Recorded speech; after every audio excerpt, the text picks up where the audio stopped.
రాష్ట్రంలో చివరి రెడ్డి సీఎం రేవంత్ రెడ్డి అని కొందరు నన్ను అంటున్నారు. నేను చివరి సీఎంను అయినా పర్వాలేదు, మా నాయకుడు రాహుల్ గాంధీ ఇచ్చిన మాటను నిలబెట్టేందుకు మేము సిద్ధం, అందుకే కులగణన చేశాం, ఇది మా నిబద్ధత. బీసీలను ఎస్సీలను ఎందుకు తక్కువగా చూపిస్తాం? ఎక్కువ చూపించాలనుకుంటే మా కులాన్ని చూపించేవాడిని కదా. మా జాతిని 5% మాత్రమే ఎందుకు చూపిస్తాం? 20% పెంచుకోలేమా అని చెప్పి. రెడ్లు 5% లేరు సార్ తెలంగాణ రాష్ట్రంలో.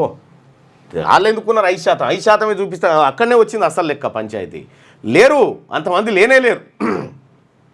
విషయం ఏంటంటే అసలైనటువంటి నేను సిద్ధం, ఎక్కడ చర్చకైనా నేను సిద్ధం.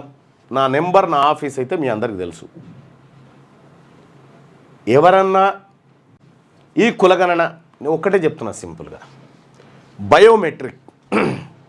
బయోమెట్రిక్ ఆధారంగా మనం 3,95,00,000 ఆధార్ కార్డులు సప్లై చేసినాం. 3,95,00,000 ఆధార్ కార్డులే సప్లై చేసినప్పుడు 3,70,00,000 మంది ఎట్లుంటారు? వేలిముద్రలు వేసి చేసిండ్రు కదా, అది 2020 వరకే. ఎటబడితే అట్లా ఇచ్చేది అయితే కాదు కదా ఆధార్.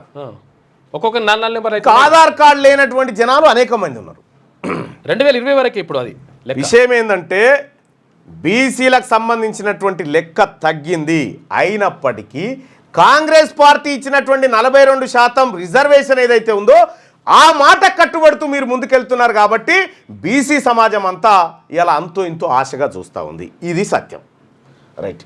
ఇక రాష్ట్రంలో చివరి రెడ్డి సీఎం రేవంత్ రెడ్డి అని కొందరు నన్ను అంటున్నారు. Yes sir, 100%. ఎందుకు చెప్తా ఉన్నామంటే ఇలా బీసీల్లో వచ్చినటువంటి చైతన్యం, వాస్తవానికి ఇలా తెలంగాణ రాష్ట్రంలో బీసీలు ఏకం కావడానికి ఇటీవలి కాలంలో మంత్రివర్గంలో కానీ పదవుల్లో కానీ అక్కడిక్కడ ఒకే సామాజిక వర్గం నుంచి పదవులు భర్తీ చేయడంతో ఆ ఇంపాక్టు అమ్మ ఇదెక్కడ కథరా అనేటువంటి ఆలోచన ఈ ప్రజల్లో మొదలైంది.